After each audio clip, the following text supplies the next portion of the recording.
Bom, boa tarde a todos. Dando continuidade a essa sessão específica de peculiaridades do tratamento do paciente cardiopata com câncer, falar um pouco sobre uma patologia muito frequente nesse perfil de paciente, que é o tromboembolismo venoso. São os meus conflitos de interesse. Nós sabemos que os pacientes oncológicos, a trombose associada ao câncer, ela é marcamente diferente da população não oncológica. Os pacientes com câncer têm 4 vezes mais chance de ter um novo evento trombótico, mesmo em vigência de anticoagulação adequada. E os pacientes com câncer também têm 2 vezes maior risco de sangramento, mesmo com dose adequada, com perfil de segurança dos medicamentos, fazendo com que nós tenhamos que, ao anticoagular um paciente oncológico, temos uma atenção dobrada quanto à chance de recorrência, vigilância ativa e também ao risco hemorrágico. Esses dados de recorrência e sangramento em paciente oncológico vêm desde no início dos anos 2000 mostrando esses números, mas mais recentemente esse dado foi validado e reproduzido no registro Garfield, que é um registro mundial de anticoagulação, e existe a parte oncológica desse registro em que se avalia as taxas de eventos trombóticos nesses pacientes após 12 meses do diagnóstico. E vejam que realmente esse número de recorrência e número de eventos nos pacientes oncológicos são marcadamente maiores do que os pacientes sem câncer, quando a gente compara num registro feito em mundo real, fazendo com que, novamente, a gente, mesmo diante do avanço nos últimos 20 anos nos tratamentos oncológicos, que talvez a doença trombótica associada ao câncer se deva não mais somente a não tratamento ou estadiamentos mais tardios, mas sim a fisiologia da doença oncológica, com maior produção de fatores protrombóticos, com maior exposição de proteínas que levam aos eventos trombóticos, e aqui a gente foca em tromboses venosas, mas como já foi visto, apresentado anteriormente, as tromboses arteriais também são um desafio nesse perfil de paciente. E o que nós temos que saber quando estamos avaliando os nossos pacientes do consultório? Então, hoje a gente sabe, como também já foi mostrado, que os pacientes com insuficiência cardíaca, os nossos pacientes com doença coronariana, eles têm maior incidência de doença oncológica. O elo, e amanhã a gente vai ter uma sessão sobre isso, o elo entre o câncer e a doença cardiovascular tem sido cada vez mais estudado. Então, a concomitância e as 2 principais causas de morte no mundo não são coincidência. Muito provavelmente o que a gente compartilha são fatores de risco comuns e talvez até vias celulares comuns, fazendo com que um paciente com doença cardiovascular e câncer, e vice-versa, o que aparece primeiro, às vezes pode ser ou oportunidade diagnóstica ou até a complicação de uma terapia, por exemplo, antiplaquetária em um paciente coronariano, que coloca um stent, faz antiagregação plaquetária e sangra o intestino. Aposto que todos nós aqui já tivemos esse paciente e nós fazemos o diagnóstico. Então, quando a gente está diante desse perfil de pacientes, nós vamos ter os pacientes oncológicos na nossa clínica, eles estão lá e vamos ter que cuidar. Existem algumas situações, e aqui listadas nessa revisão publicada esse mês, sobre o estado da arte de manejo de anticoagulação nesses pacientes, tanto trombose arterial e venosa quanto fibrilação atrial, em que se mostra algumas situações específicas de anticoagulação. O de sempre tem que ser feito, anticoagular a fibrilação atrial, tratar o tromboembolismo venoso, fazer prevenção, mas algumas situações merecem destaque. Os pacientes com câncer merecem uma anticoagulação eficaz e mais duradoura. Por quanto tempo? Enquanto o câncer estiver ativo. E o que é o câncer ativo? É aquele câncer que necessita ainda tratamento, mesmo se for droga oral. Se a gente tem um paciente em remissão ou em controle de doença, mas ele precisa ter uma droga todos os dias sendo tomada para que o câncer fique sob controle, ele está com uma doença ainda em tratamento. Esse paciente tem ainda um câncer ativo. Então, o tratamento de longo prazo do tromboembolismo venoso, que nos pacientes oncológicos se estende de 6 meses a 1 ano, ele é prolongado para toda a vida ou até enquanto o paciente tiver a sua doença ativa. E segundo ponto, são as tromboses de sítios atípicos. Eventualmente, principalmente nos tumores de trato gastrointestinal, tumores hepáticos e de vias biliares, é comum acharmos trombose de veia esplênica, trombose de veia porta, tromboses em sítios atípicos, trombose venosa renal, principalmente nos cânceres de pequenas células claras, é quase um conjunto, esse paciente ele vai ter trombose de veia renal e muito comumente vai ter trombose venosa profunda, é quase que um contínuo da doença. Esses pacientes, quando essa trombose é de origem oncológica, têm que ser anticoagulados. E quando a gente olha as diretrizes de tratamento de trombose de sítio atípico, não necessariamente todos os pacientes vão precisar de anticoagulação, aqui sim. O achado de exame de trombose incidental em uma tomografia de tórax habitual, que se faz por qualquer outro motivo, se o paciente tem câncer, mesmo tromboses subsegmentares, pulmonares, embolia pulmonar subsegmentar, mesmo se assintomático, sim, ele precisa também ser anticoagulado. Além de tromboses intracardíacas e a prevenção do tromboembolismo em pacientes com fibrilação atrial, a gente obedece às mesmas regras que nós temos para a população sem câncer. Nos últimos anos, acompanhando a evolução da terapia antitrombótica para tratamento das doenças venosas, nós também avançamos, felizmente, no tratamento da trombose associada ao câncer. Durante muitos anos, nós tínhamos como opção para tratar os pacientes com câncer ativo e trombose venosa profunda apenas heparina de baixo peso molecular e varfarina. Creio que muitos aqui lembram como é difícil anticoagular com a varfarina um paciente em quimioterapia. A labilidade do RNI, a dificuldade de se fazer esse ajuste com interação alimentar e drogas era um grande desafio, fazendo com que a heparina de baixo peso molecular, comprovada aqui pelo estudo CLOT, onde se comparou heparina de baixo peso molecular com varfarina, com RNI adequado, mostrou uma não inferioridade, uma superioridade, não inferioridade em sangramento e uma superioridade em relação à eficácia nesses pacientes, fazendo com que a gente quisesse tratar os pacientes com heparina de baixo peso molecular, mas a eficiência dessa anticoagulação, a manutenção, a aderência era muito difícil. Então vieram os anticoagulantes orais diretos, junto com eles vieram posteriormente os estudos direcionados para os pacientes com câncer.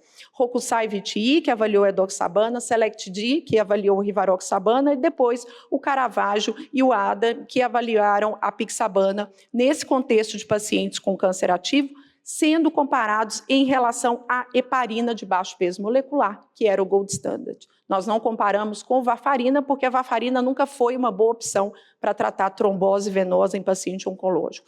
E vejam que, de maneira geral, com exceção dos pacientes com tumores ativos do trato gastrointestinal, principalmente edoxabana e rivaroxabana, os DOACs se mostraram seguros, eficientes e mais seguros em relação a sangramentos, fazendo com que, mais recentemente, desde 2018, mas agora atualizando nas novas diretrizes, os anticoagulantes orais diretos sejam a opção de escolha para a anticoagulação dos pacientes com câncer e trombose venosa profunda, desde que respeitado algumas premissas, como a não presença de tumores ativos do trato gastrointestinal, principalmente trato gastrointestinal alto ou pacientes com tumores ativos de vias urinárias, bexiga ou com sondas, cistostomia ou nefrostomias, o que faz o risco hemorrágico ser bastante importante.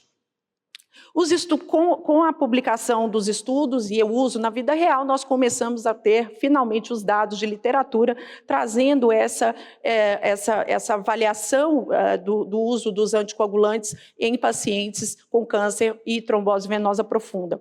Perdoem, a impressão não ficou aí tão claro, os números são bem pequenininhos, mas eu vou destacar os dados mais importantes. Essa foi uma análise de banco de dados de mais de 500 mil pacientes nos Estados Unidos, em que eles avaliaram o que era feito na prática em relação ao uso dos anticoagulantes orais diretos, heparina de baixo peso e varfarina em pacientes com câncer. De maneira geral, se mostrou um perfil de pacientes que reproduz os cânceres mais comumente encontrados na nossa prática, mama, próstata, tumores de pulmão e trato gastrointestinal, e a maioria dos pacientes sendo anticoagulados por trombose venosa profunda, a maioria dos pacientes também iniciando a sua anticoagulação durante a internação e pacientes com índice de comorbidades parecidos, pacientes bem do nosso dia a dia. Aqui, obviamente, não vou pedir para vocês lerem também, mas se avaliou a incidência e o percentual de pacientes que apresentavam fenômenos trombóticos, e aqui fica um pouco mais fácil da gente ver a evolução ao longo do tempo nesses pacientes. O primeiro gráfico, vejam que a persistência da anticoagulação, mesmo com indicação de se manter a anticoagulação, ela é muito menor quando a gente dá uma injeção. Vejam aqui na linha laranja, que são os pacientes que mantiveram o uso de anticoagulante com heparina de baixo peso após 6 meses. Ele é inferior aos pacientes que tiveram uso com DOAC e até mesmo com varfarina. Isso também é um dado que a gente já conhecia, mas que fica reforçado aqui nessa publicação recente de uma análise de mundo real. Quando a gente vê em relação à recorrência de trombose venosa profunda, a gente vê que os DOACs foram superiores até os DOACs foram superiores à varfarina e heparina de baixo peso molecular e se correlacionaram também, e aqui não, né, a gente pode só falar em correlação e não em causalidade, com uma redução de mortalidade, e aqui mortalidade geral, a gente não pode falar mortalidade específica. Então, nessa última publicação aqui também desse ano, se faz um fluxograma de como a gente toma a decisão da melhor estratégia para o tratamento desses pacientes. Então, primeiro, a gente faz uma avaliação do risco trombótico, do risco de sangramento, lembrando que os pacientes com câncer são peculiarmente diferentes dos nossos pacientes habituais por baixa ingestão alimentar, principalmente para trombose, principalmente para pacientes com tumores ativos em quimioterapia, trombocitopenia, baixo peso, dificuldade de absorção de alguns alimentos e das medicações, e pacientes que vão passar por vários procedimentos cirúrgicos, como já foi colocado aqui ao longo do tempo, fazendo com que essa estratificação do momento da jornada do paciente precise ser feita.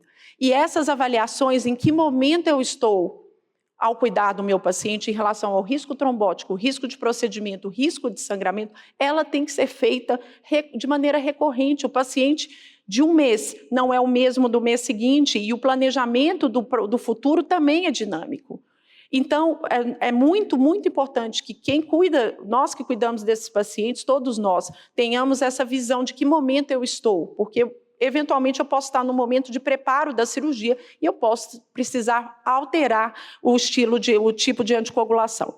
Eu vou identificar quem são os pacientes de muito alto risco hemorrágico, e nesses pacientes é importante a gente lembrar que o paciente que já sangrou uma vez, principalmente se recentemente ele é o que tem um selo vermelho de maior risco de hemorragia. Então, a gente tem que ter muita atenção com isso, além da questão do número de plaquetas, que o hematologista e o oncologista nos conta em que momento eu estou da trombocitopenia. Se eu recebo um nível de plaquetas, um hemograma de 35 mil, o hematologista pode estar feliz, porque era 5 mil ontem. Então, se está 35 mil hoje, amanhã pode estar 55 mil. Então, a gente tem que entender se eu estou no nadir da quimioterapia, se eu estou no momento de recuperação ou de queda franca. Então, essa avaliação ela é dinâmica. Nesses pacientes de muitíssimo alto risco, eu opto, muitas vezes, por não anticoagular. Nos pacientes em que eu tenho dificuldade de absorção do trato gastrointestinal, pacientes que estão com náuseas e vômitos incoercíveis, tumores ou úlcera ou doença do trato gastrointestinal, colites, mucosites, que o paciente não consegue engolir, nós vamos trocar para heparina de baixo peso molecular, não tem problema, depois volta para o DOAC. O importante é a gente fornecer o melhor tratamento do que o paciente precisa e também opção de escolha. O paciente, e qualquer paciente, mas peculiarmente os pacientes oncológicos, eles podem não querer tomar o anticoagulante injetável e subcutâneo, e a gente tem que respeitar e fazer o melhor possível. Aqui um tópico que sempre chama atenção, que eu coloquei, que é como a gente maneja um número específico de plaquetas, em que momento a gente precisa manter ou não a anticoagulação. Então, entre 55 e 75 mil, a gente pode manter a anticoagulação terapêutica nas doses habituais. Numa trombocitopenia mais importante, com menos de 50 mil, a gente vai avaliar, segunda pergunta, ele está anticoagulado por quê? Eu estou anticoagulando porque eu estou com uma trombose aguda, por uma embolia pulmonar aguda, esse paciente ele está num momento de término da anticoagulação, então, nesses casos, a gente vai ponderar manter ou não, de acordo com a indicação da anticoagulação. O mesmo a gente tem que avaliar nos pacientes com disfunção renal e disfunção hepática. Geralmente, nos pacientes com disfunção hepática, a gente prioriza heparina de baixo peso molecular. Nos pacientes com disfunção renal, até um clearance entre 15 e 30, a gente pode usar heparina de baixo peso molecular ou os DOACs, são seguros. Em pacientes em hemodiálise ou em clearance menor do que 15, pode-se usar a heparina não fracionada e os antagonistas de vitamina K, mas com quase nenhuma evidência científica para isso. Uma palavra rápida em relação à interação medicamentosa, que é um ponto importantíssimo para pacientes que estão em quimioterapia e que estão em tratamento, e aqui eu vou falar, finalizando já, uma situação muito comum do nosso dia a dia, que são as pacientes que estão usando ou aromazine, inibidor de aromatase, ou tamoxifeno, como parte da terapia anti-hormonal no câncer de mama, mais frequente, que é o receptor hormonal positivo. Isso é mantido entre 5 a 7 anos após o término do tratamento quimioterápico. Então, essas pacientes elas podem ter indicação de usar o DOAC por fibrilação atrial, por trombose venosa profunda, por qualquer outro mecanismo, por qualquer outro motivo, e a gente tem muita preocupação em relação ao risco hemorrágico por conta de interação que está, inclusive, na bula dos medicamentos, mas por esses últimos estudos, essas análises, é seguro manter para essas pacientes. O que a gente deve avaliar de maneira individual, que é nos pacientes que usam diferentes medicamentos, como os inibidores de tirosinoquinase, que cada um de vocês vai conhecer um nome diferente que termina com MAB ou MIB, geralmente, se for, é uma dica, que são os inibidores de tirosinoquinase. Eles são diferentes, nós temos que checar, existem aplicativos para nos mostrar se a interação é forte ou não. Se a interação for forte, podemos trocar para heparina de baixo peso molecular, que é geralmente de baixa interação. Como mensagem final, queria dizer a todos que o mundo está mudando, o cenário do tratamento oncológico está mudando, o paciente está mudando, e a gente tem que levar em consideração nessas decisões de tudo que foi dito nessa mesa, a opção do paciente, um diálogo claro, um compartilhamento de decisão, é um dos pontos mais importantes em toda a prática da medicina, mas os nossos pacientes com câncer merecem um olhar especial nesse sentido, e a decisão de anticoagulação não é diferente para esses pacientes. Então, muito obrigado, meu tempo já acabou. Muito obrigado, Ariane.